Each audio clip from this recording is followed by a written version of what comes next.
Coming up on today's show, we're going to take a look at the top 10 candidates to replace Frank Vogel if, of course, he's fired. But first, if he does get let go, or if the Lakers make a trade heading into the February 10th NBA trade deadline, we have you covered here on the Lakers Report. So make sure you stay in the know with everything going down with the Lakers. Hit that red subscribe button down below, or go to youtube.com/LakersTV.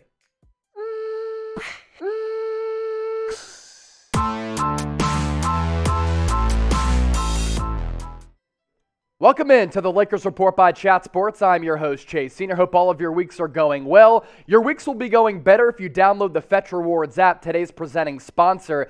Get bonus points for simply scanning your receipts no matter where you make your purchase, and get 3,000 bonus points upon sign up if you go to chatsports.com/fetch and enter the code Lakers. We'll tell you more about the Fetch Rewards app coming up here in just a few moments. First, let's get you caught up with everything going on with Frank Vogel right now, the head coach of the Los Angeles Lakers, and maybe for the foreseeable future as well. According to The Athletic, they had recently reported that Vogel's job was in jeopardy. There were other reports out there saying that, Vogel's going to be okay. There are a bunch of circumstances as to why the Lakers have had a frustrating season up to this point. There are also reports out there saying that the Lakers had no plans to replace him. But really what we're monitoring here going into the trade deadline as we go into really the final stretch run of the regular season is Rob Pelinka, LeBron James, this roster, this franchise going to make a move and replace Frank Vogel, and could he be the fall guy? Now, there is a new report coming out from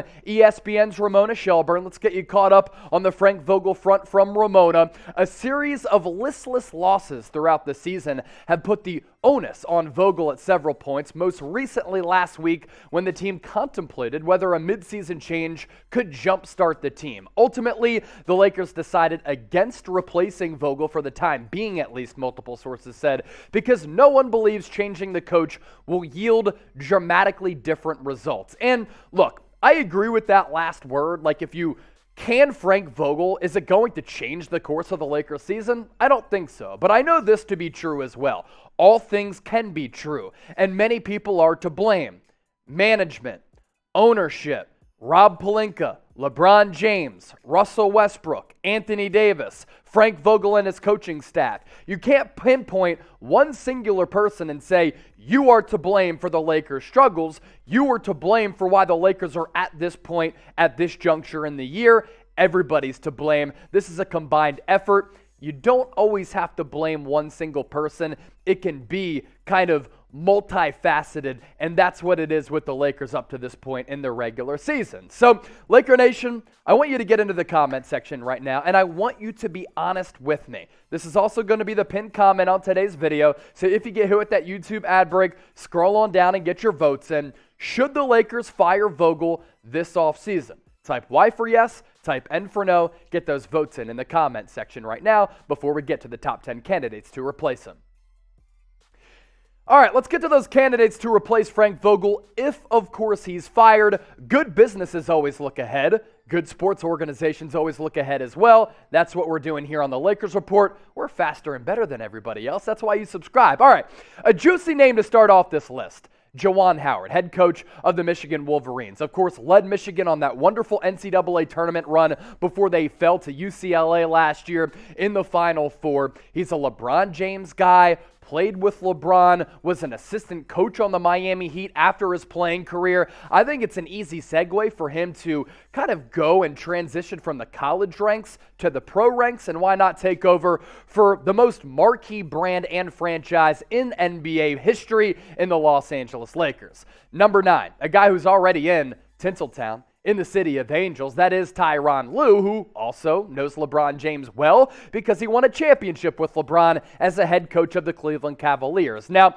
Tyronn Lue has a really good roster with the Clippers when they're at full strength. Who knows when Paul George comes back from that shoulder injury? Of course, Kawhi Leonard's still out right now with that torn ACL. But could Lue elect to leave one Los Angeles team to the better job, better fan base, and better brand, and go to Los Angeles? I'm not ruling out that at all. Now, as I mentioned off the top, today's show is presented to you by the Fetch Rewards app. This app has really become a game changer, and I'm really excited to tell Laker Nation about it for the first time. You can get 3,000 bonus points by plugging in that link down below, chatsports.com/fetch, and enter the promo code Lakers. It's free, it's easy to use, as we're showing you with this video here. So you pull up the Fetch Rewards app, and no matter if you make a purchase at a large retail store like Walmart, or if you like supporting local businesses like me, because they certainly were hit hard during the pandemic, you can scan your receipts from any store, any purchase that you make by pulling up the Fetch Rewards app. You hit that orange icon, you take a picture of your receipt, you submit it, and over time you're able to accumulate bonus points. And those bonus points with every single receipt that you do scan then leads to you getting rewarded for all the shopping that you do. You're able to get gift cards from places like Target, Amazon, Fanatics, Walmart. You want your morning coffee paid for? Hey, you can get a free gift card to Starbucks. Anywhere you make a purchase, you scan your receipt, and in the process, you get points for those receipts. It's free, easy to use, and you get free gift cards. It's awesome. Chatsports.com/fetch. Enter the promo code Lakers. Get 3,000 bonus points upon sign up by using that link. I'll put it in the comments section as well as the description of this video. All right, number 8, a current assistant on the Lakers right now. That's Phil Handy. Has a good relationship with LeBron James, even though they were beefing on the sideline back a couple weeks ago. I don't make anything of that. These guys are one of one. They're cutthroat competitors. Those types of conversations and arguments happen all the time. The longtime, legendary skills trainer for Kobe Bryant, I'm not sure if he has enough quote-unquote coaching experience to be named the next head coach, but there are certainly players in his corner on the roster and throughout the NBA. Number 7, wouldn't have to travel far. Kenny Atkinson, current assistant coach of the Golden State Warriors, formerly the head coach of the Brooklyn Nets. I really liked how he was able to rebuild Brooklyn, putting them into a position where they are now, where they became a free agent destination for guys like Kevin Durant. They traded for James Harden. They brought in Kyrie Irving. And Kenny Atkinson really took a bottom-tier franchise, built the culture up, brought him into the playoffs, and then basically that big three didn't want him as the head coach anymore. They wanted their own guy. They went with Steve Nash. But Kenny Atkinson, over the last couple of years, he was with the Clippers last year, with the Warriors this year. He's had his fingerprints on a lot of really intriguing offenses for me. I think he might be able to jumpstart this Los Angeles Lakers offense as well. Now, let me know, if the Lakers were to fire Vogel during the offseason, during the year, if he's the fall guy and the scapegoat, who would be your top candidate? It can be somebody on our top 10 list or off the top 10 list. Hey, either way, you let me know in the comment section right now. Number 6, Doc Rivers. Familiar with Los Angeles, of course, coached the Clippers to a bunch of playoff appearances, now with the Philadelphia 76ers.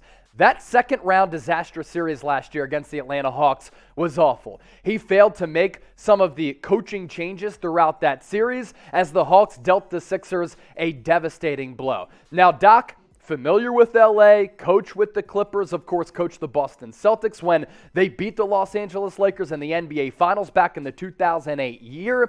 And I think Doc Rivers would also be a very good stabilizer to right the ship for LA. He has familiarity with big brands and big markets, being in Boston, being in Philadelphia, as well as Los Angeles. He also played for the Lakers as well, and he has kind of clashed with the Philadelphia media a couple of times this year and last year. He also was not hired by the current president of basketball operations in Daryl Morey to be the head coach of Philadelphia. It was Elton Brand, the former general manager, who made that hire of Doc Rivers. Once again, make sure you subscribe to the Lakers Report by Chat Sports. The road to 50K subs is on and popping. We push out really creative, unique, and up-to-the-minute coverage here on the channel, covering all the latest news and rumors, trade rumors as well. So, hey, stay in the know by hitting that bell icon, turn on your notifications. Therefore, anytime we push out a video, anytime we go live, you will be notified. Also, the first commenter club. Couple of shout-outs we want to give the true faithful homies here on the Lakers Report. Philip Baker on the 18th. First one to comment. Lerone Chance. Hopefully I pronounced that right one of the two times. Mimi on January 20th. January 23rd, Tom Keating. And on the 24th, once again, it was Lerone. Hopefully I pronounced that right. If I didn't, I apologize. Either way, really appreciate all of you for having those notifications on and subscribing to the Lakers Report. Let's break down these top 5 candidates. Dwane Casey, head coach of the Detroit Pistons, hasn't really won a lot of games with Detroit. Nobody really has since Larry Brown left in the early 2000s, and they went on that run of winning a couple of NBA titles against the Los Angeles Lakers as well. Dwane Casey right now with the Pistons, but the job that he did with the Toronto Raptors really was masterful and has a bevy of head coaching experience. He was with the T-Wolves from 2005 to 2007, won 53 and 69 during that span. Toronto, 2011 to 2018 really put him in a position where they were able to win the NBA championship after he had left under Nick Nurse, 320 and 238 during that time frame.